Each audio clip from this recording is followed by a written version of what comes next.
हम पढ़ेंगे कक्षा 7वीं के गणित में घातांक पाठ है। कौन सा लेसन है?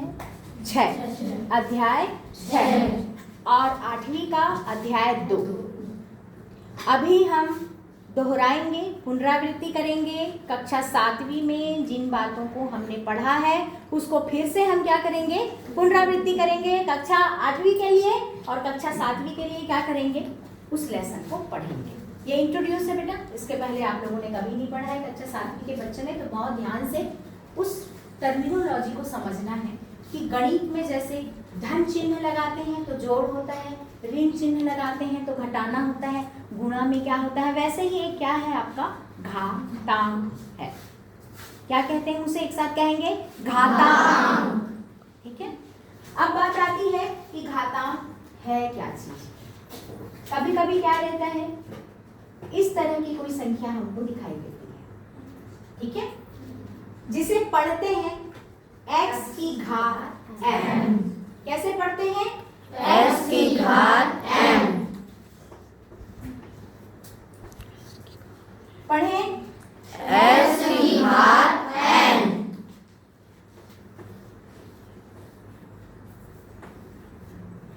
x की घात a। x की घात b। ठीक है। इतना समझ गए कि इसको पढ़ते कैसे हैं। ठीक है। अब ये है क्या चीज? हमने कक्षा 7वीं में पढ़ा है 8वीं के बच्चों। फिर से एक बार दोहराते हैं। यदि x की घात m है, जिसमें क्या है? x क्या है? क्या है बेटा? आधार। जोर से बोले। आधार। और m क्या है? घात। ठीक है। कक्षा 6वीं के बच्चे, नीचे वाली जो राशि है वो क्या है? आधार। ऊपर वाली राशि घात। बिल्कुल वैसे ही फिर से दोहराते हैं। कोई बता सकता है कि आधार क्यों कहा गया है इसको? कौन बताएगा आधार क्यों कहा गया है? क्योंकि वो नीचे में है और घात क्या है? उसके ऊपर। ठीक है। अब यदि मेरे बारे में बात की जाए तो मेरे लिए आधार क्या होगा? नीचे ये जमीन जिसके ऊपर मैं खड़ी हूं, और मैं क्या हुई? घात। ठीक है। उसके बाद बात आती है कि आप किसके ऊपर बैठे हो? बेंच के ऊपर। तो आपके लिए आधार क्या है? बेंच। और आप क्या हो? घात। ठीक है। अब यदि इसे मैं शब्दों में व्यक्त करूं, है ना, सॉरी, इसमें अंकों में करूं। किसमें करूं? अंकों में। तब इसका अर्थ क्या है? हम बार बार पढ़ चुके हैं, वर्ग वगैरह भी पढ़े हैं हम। यदि 5 की घात 2, इसे दूसरे 5 वर्ग भी कहते हैं, 5 का वर्ग भी कहते हैं, तो इसको लिखते समय हम क्या करते हैं? 5 का गुणा 2 बार। 5 का गुणा 2 बार, क्योंकि उसकी घात कितनी है? 2। ठीक है। अब यदि 7 की घात 5, मतलब 7 का गुणा कितने बार? 5 बार। ठीक है। ये इसका अर्थ होता है। समझ में आ गया कि उसी संख्या का गुणा उसी संख्या से जितनी घात रहती है ना, उतने बार हमको करना है। यह क्या कहलाता है? आपका घातांक में उसको हल करने का नियम रहता है। ठीक है। अब हम आगे आते हैं, और इसकी क्या चीज हो सकती है? इतना सबको समझ में आया? चलो कुछ उदाहरणों से आपसे पूछ ले। कक्षा 7वीं के बच्चे, कक्षा 8वीं लोग तो समझ ही गए होंगे। कक्षा 7वीं के बच्चों के लिए है, यदि मैं कहूं 3 की घात 4, तो इसको कैसे लिखेंगे? कौन बताएगा? 7वीं के बच्चे। हाँ बेटा बोलो। 3 की घात 4 मतलब क्या हुआ? बोलो। 3 को 4 गुणा करना। 3 गुणित, बोलते जाओ सब एक साथ। 3 गुणित 3 गुणित 3 गुणित 3। ठीक है। आ गई बात समझ में? कोई बच्चा ऐसा है जो इसको लिख नहीं पाएगा? बैठो बेटा, आपको बन जाएगा। क्या नाम है तुम्हारा? हाँ खड़े हो जाओ। बन जाएगा?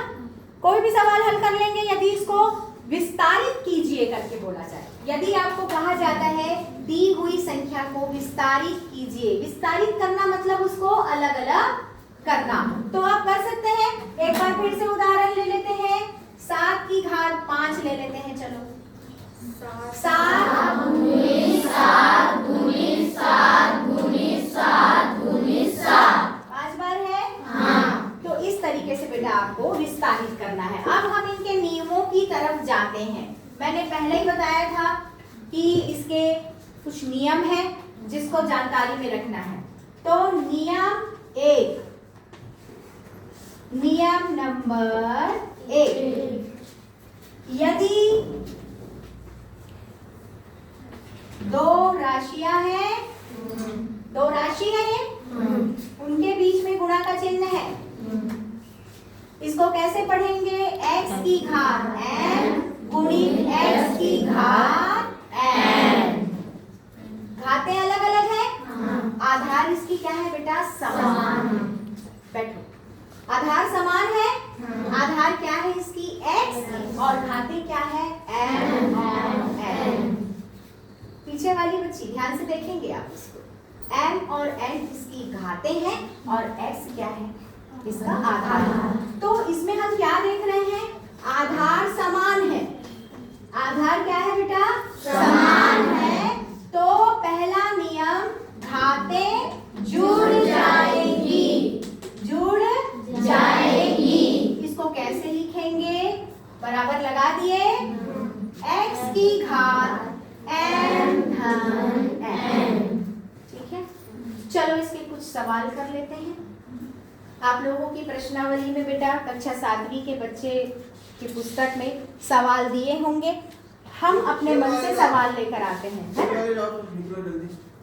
चलिए, x की घात n बोलने से क्या हो जाएगा? कोई भी एक सवाल लो।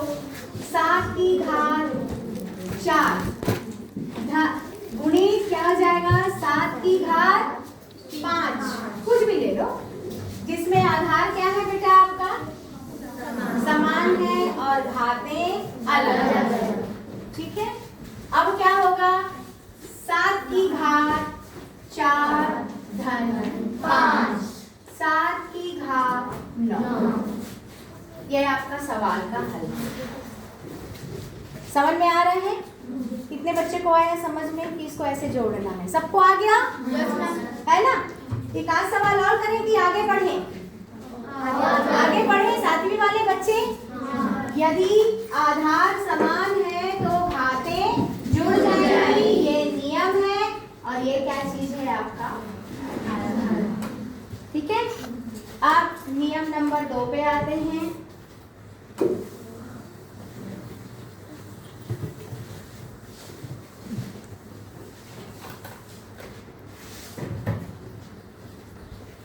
नियम नंबर 2, आधार समान है तो घातें घट जाएंगी।